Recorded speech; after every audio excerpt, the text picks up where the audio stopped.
Welcome once again, everybody, to Ian's Magic Oak, the Segue Sunday. I believe this one is number 21. This is Ask a Psychic Day. So we're kind of sparse today on people. I believe we'll be getting joined by somebody else later if Diane is able. She's currently a little occupied, but we have Aisha with me today. And if you all in the audience have any questions, you are welcome to ask any and all. There is nothing off limits today. I hope that we will be able to expand on your understanding of things and give you some ideas for the future. You can unmute yourself now, Aisha. I'm about to sneeze my head right off my shoulders. Bless you ahead of time. Yes. I know you say it's Ask a Psychic Day, but I'm not one of the psychics in the group, so don't ask me anything about any psychic stuff. Oh, no. I may be the one asking the questions. You have more experience than you think you do because you've had to deal with some seriously hair-raising stuff. And you have experience from a point of view that only Joel has similar, where he gave up some of himself. And he may have reclaimed it, but you're in the middle of it, which is really important for people who may have lost some of their traction in what they've been doing. So it makes it really important. Now, I hope everybody heard that song. That's actually the Magic Oak song that was written for us by Zephora. I just recently paid for it. And most of the reason why we're able to do or pay for anything on this channel actually comes from Aisha. She is the sole and most continuous contributor to the channel monetarily. So thank you again, Aisha. Anytime. Oh my gosh, I'm hoping that this stops real soon because I am so tired of being sick. I just got through cutting the yard the other day because I had to again. If we're gonna get the grass to grow the way that it's supposed to, it's been wildflowers, and apparently something up there doesn't like me. I came in the house with my lungs aching. Of course, this coming off pneumonia is not going to make me feel wonderful neither. So we don't have anybody in the audience currently, so it's all a matter of waiting for anybody to ask any questions. So if you've got any, now's your chance. No, not really. I was just, when you say Psychic Sunday, what is that you're talking about? What we're supposed to be? Segue Sunday. Today's Ask a Psychic. Segue, no. Ask a psychic. Oh, but a psychic is supposed to be on here for someone to ask questions to, or what? Me. And if you have or you the psychic. Yeah. Well, we normally, when we do an interview of a person, that would be the Paranormals and Coffee. We do those on Wednesday.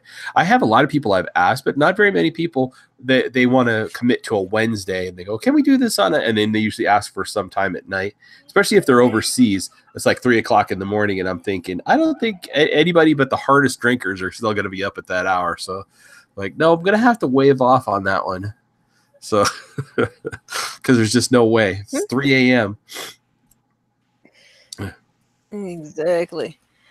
So this new thing, have you been hearing these people talk about on the internet, these people who be telling other people's story about the paranormal and stuff like that? I know you say there's like another us. Is that what they call these doppelgangers? Is that what that is? What they're talking about when so many people are saying that, their friends will tell them that, oh, you came with us to the picnic, and they was like, no, I wasn't. I was way across town, and have pictures of them being way across town, but another them was actually sitting there and wouldn't really answer their questions. What is that about? Well, that can either be an astral sending, which is like if a person's mind is always on what their friends are doing, even though if they're across town, then they can split their consciousness, and it can sometimes become very visible. That's one. The other possibility is that it's another them from another reality. Remember, I told you, I until I started solidifying my hold on this reality, because Joel and I were kind of, we were eager to explore things, and it wasn't always a good idea. And we'd lose our hold on this vibrational pattern. And there was a morning where my another version of me woke me up and said, "What are you doing in my bed?" And the first thing I should have said is, "Why weren't you in your own bed?" It's like, I didn't know what I was doing there. I didn't know that I'd float over to the guy's his reality. I got up and walked over to the toilet, and by the time that I'd finished peeing, I was in my own reality. So I had to actually, after I was done going to the restroom, sit down and focus so that I was back where I should be, and then he was gone because I was gone from his reality. There is a certain amount of exploration which is not so dangerous, and then there's you do it too much, and then you end up not having a great hold on this world. So is that is the same thing as like they have in that movie, that new movie they call Us? Have you seen that? With the two different types of people and I the haven't seen it, but I know what the premise is. Give me a second. you about to sneeze again? I swear I took pills for this, but it's not really. This isn't allergies or anything. This is detoxing, and I'm sorry, it's going to interrupt my flow of speaking now and then. But the This Is Us is actually supposed to be, and this is what's his name? Peel. He's the guy who wrote that.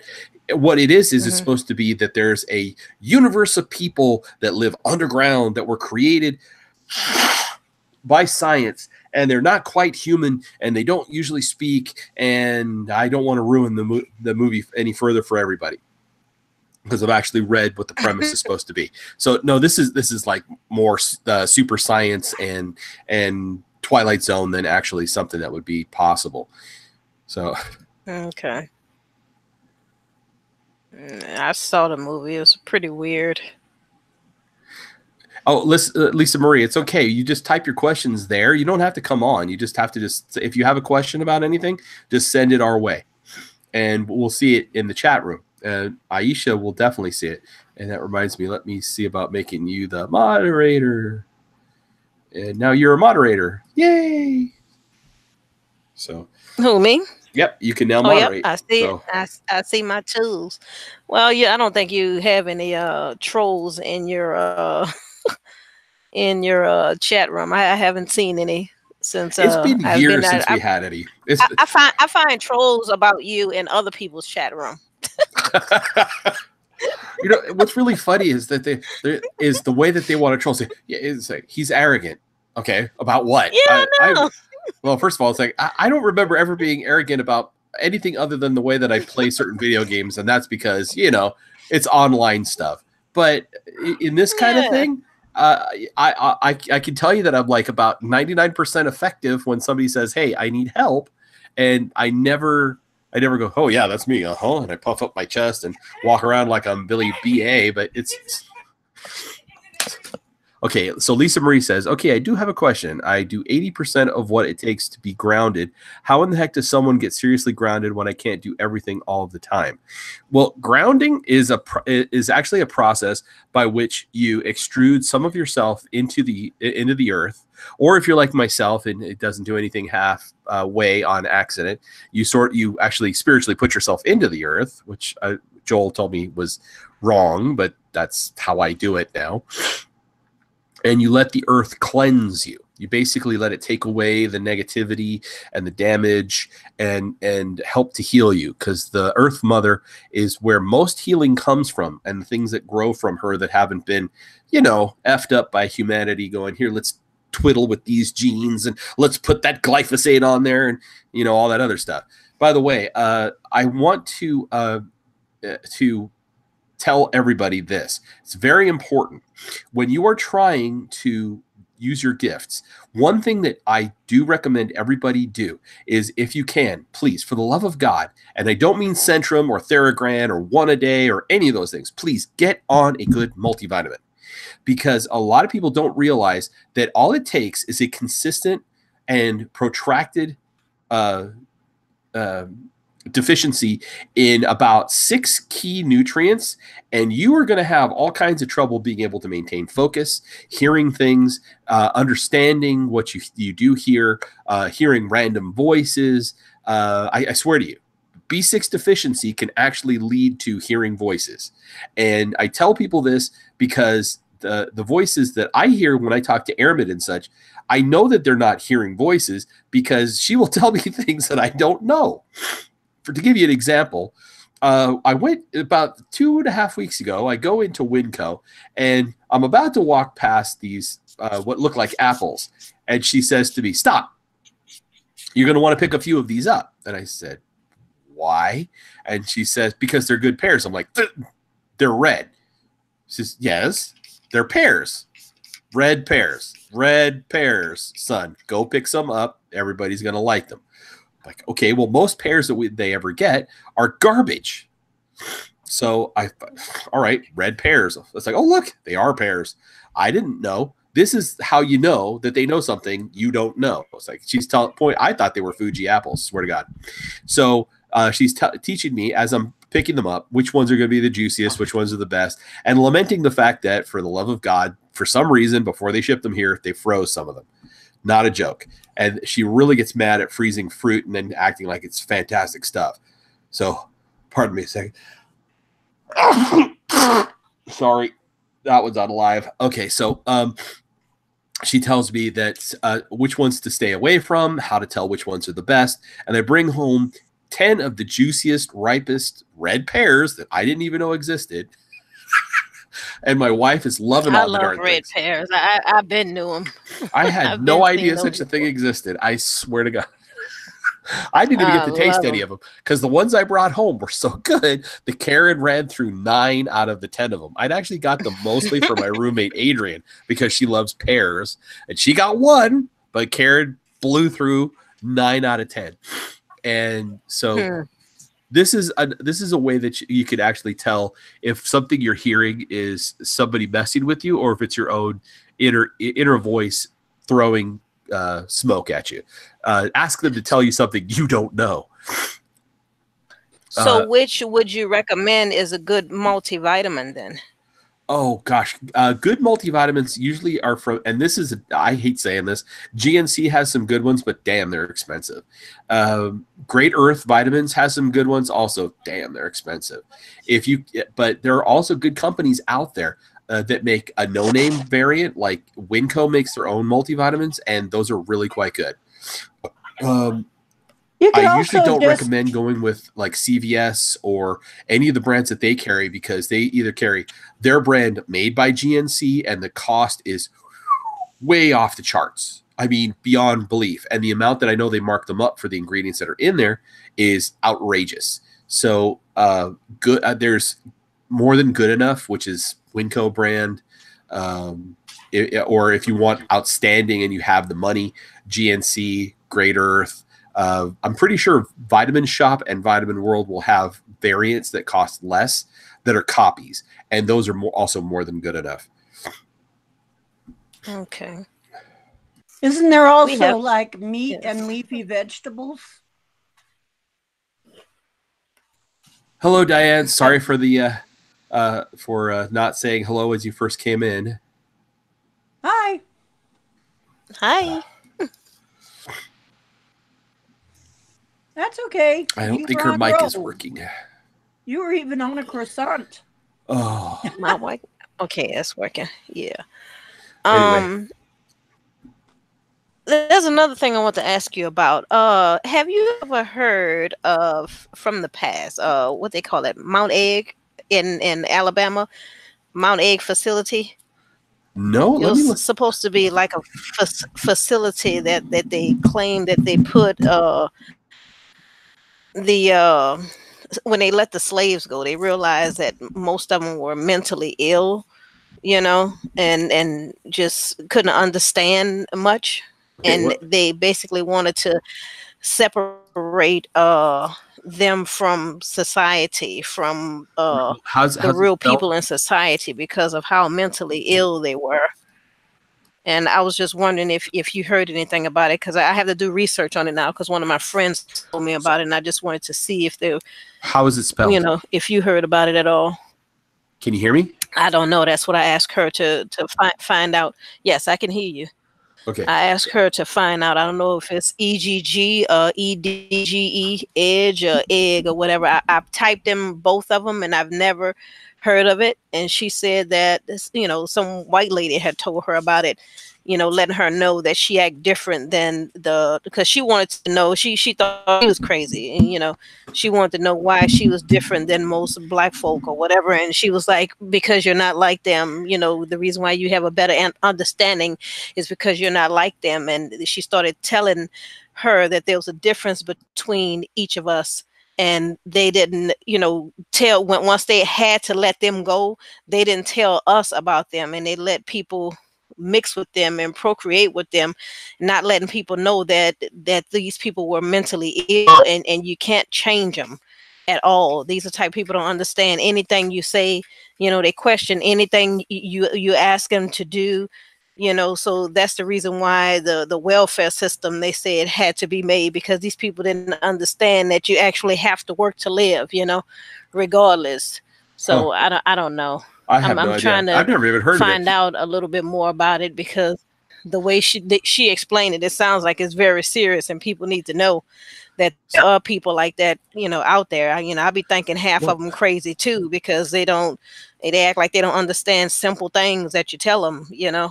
One of the things that I've noticed is that there's, and this regardless of race or whatever, is that there are people who, when something happens to them and they start to see or hear things, or they start to lose a grasp on this world, or they never really had it, a lot of what happens is they retreat into their own head. And I can actually chase the voices in there as well and try to find them, but they're not there. If it's an external source of information, then what it feels like is the person is followed by a presence.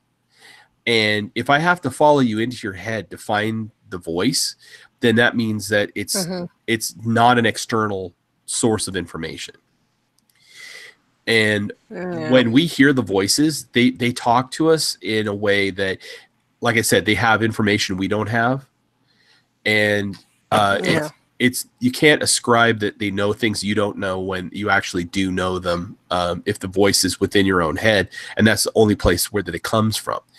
And that's one of the things that is getting the person to realize that it's your knowledge, not external. Like, once again, with the red pears, I didn't know what a red pear was. I didn't even know they existed. In fact, the only other pears I knew of look like apples, and those are Asian pears. Like, those look like golden apples. I knew about those. And it's extensive of my knowledge in nutrition. I don't know about every single food out there, so this one shocked me.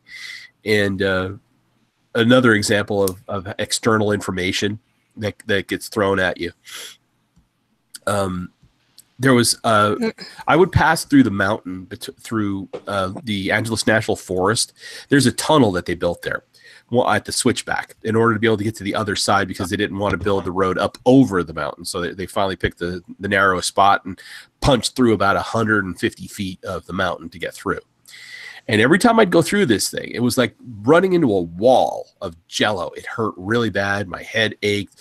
The car had no problem going through it, right? Of course.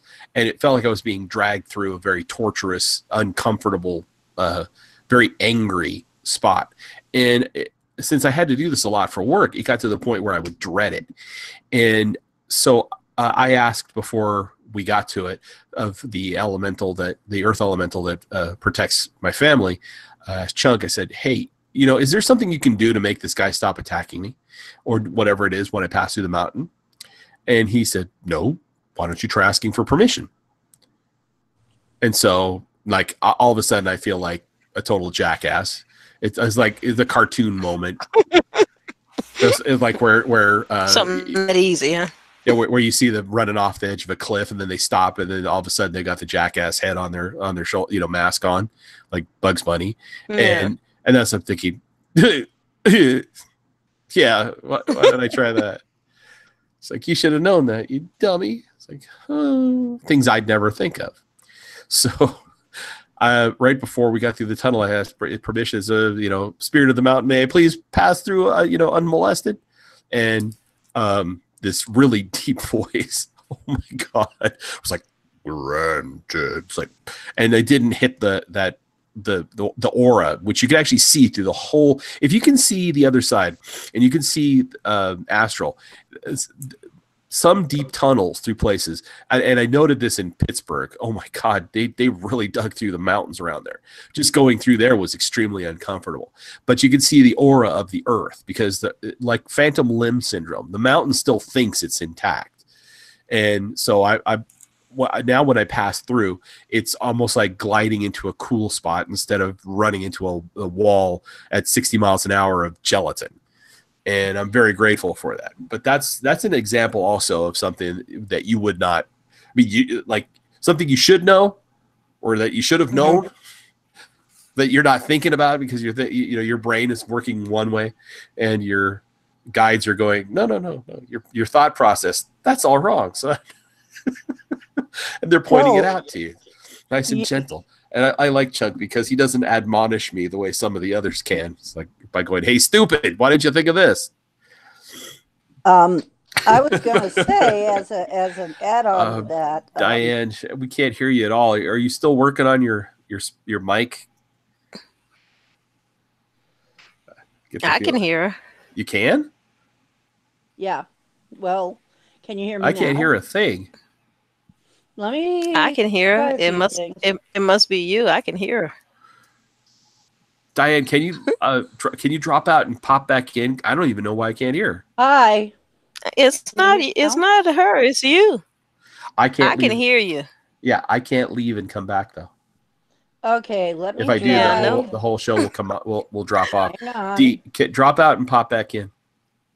Okay. Hang on. Okay. Yeah, because if I leave, the whole show ends.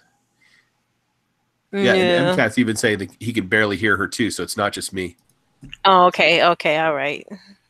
I know I can hear. Okay, can you hear me now? Oh yeah. She sounds louder. Yeah, I understand what y'all saying now. I can't hear a thing at all. You still can't hear her now? No, not at all. If I can't drop out and come back in again. Well, the show will die. Just telling. You know what? I have an idea though. Let me try launching. You want me to translate what she's saying when no. I'm gonna try something different. I'm going to go through Google Chrome and see if that'll launch it and let me hear everything.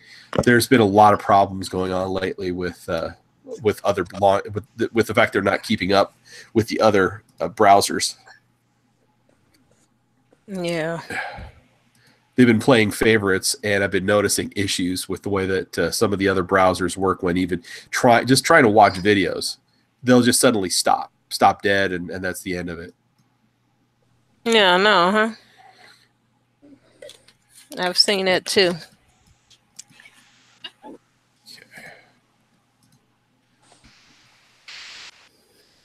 Let's see if this works.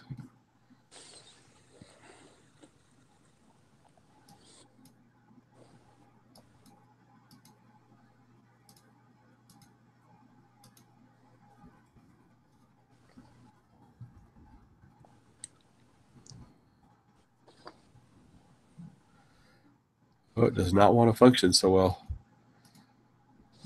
Let's see, Hangouts.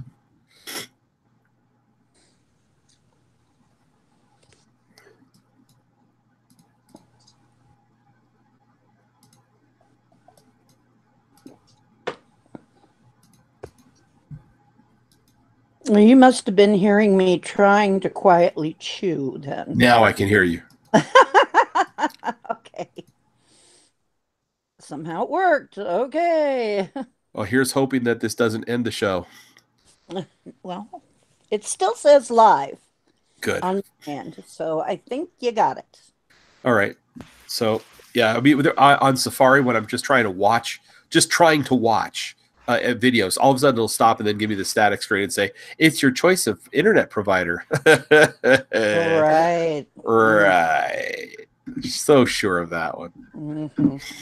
I was going to add on to what you said by saying when David showed up, that is one of the ways I had to test it out. Because honestly, some stuff about him I already knew. But when he started telling me a bunch of stuff I didn't know, and then showing me videos to show me that that is the truth, that's when I'm like, oh, holy cow, I am really talking to you, aren't I? I And mean, and then when they start to show you things that like that they actually don't know some things because they're not omniscient. They, right. that's the other thing is it's hard not to lose faith that they're not real when they can't tell you about something. Like I'm passing this field of growing stuff now. Aramid, she's an expert in stuff that humans eat, right? And we're passing this. I said, what is that? She says I don't know, but it looks like some weird kind of parsley, some new world food. I'm like, new world food, so you don't know? Okay, so we finally stop and take a look, and sure enough, it's basically fodder for horses. It's part of what they mix into here to feed horses in hay. It's a flowering thing, and I still don't even have the name of the stuff, but they grow it out here in Lancaster, and then they will reap it once it hits about 3 feet tall, and then put it into these bundles along with alfalfa and some other stuff for the horses. And it's nothing that grows in the old world. So I when she showed me she had that limitation, I'm like, okay, I get it. I said, but what about like Asian herbs and stuff like that? She said to me, when you learned about it, I learned about it, and I was laughing. So because of me, she learned about ginkgo and a few other herbs, including Siberian ginseng, which is not really a ginseng. So they could learn from us as well. Well, of course they can. I mean, do you expect all of them to be experts on every darn thing? It's hard not to, because it's one of those things that we get into a bad habit of, is expecting them to know tons or to be able to be like I don't know, like an easy mode where we can just ask them tons of questions, like in the William Shatner episode of that one of Twilight Zone, where he and his wife keep asking that little devil-headed machine for advice by putting in a penny at like that. I mean, if you just keep on letting something like that guide you, where are you going to go? You're going to go in the limited directions that the thing can send you. And it's not to say that a spiritual thing isn't more expansive in what it can tell you. It's just that you're going to run up against the limit, and it's hard not to feel like it's let down. Like with a parent who you finally realize, hey, they don't know everything. Right. Well, you know, you've run into this when I've talked to David myself, and you said, ask him. And it's like he's there. I don't know, mate. I'm not omniscient. I'm just a dead pop star. I got a different point of view, but I'm really just a dead pop star. I'm sorry. I'd love to help you. and you're there, but you're the Goblin King. And he's like, I'm a dead pop star, mate.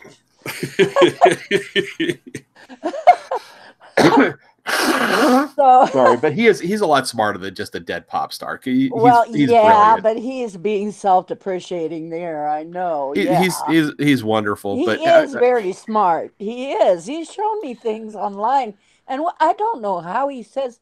He says, "No, this is you doing this. This is your synchronicity, if you want to call it that, doing this." When a video suddenly pops up that explains what I'm trying to tell you. And that's basically how one of the ways he talks. And another way he talks is, maybe this is good to point out too. If you keep hearing a song in your head, there may be somebody trying to tell you something, right? Haven't you had that happen, Sean? Not as often as it happens to some folks. Usually, when it was really important, and that was Aramid trying to get me to drop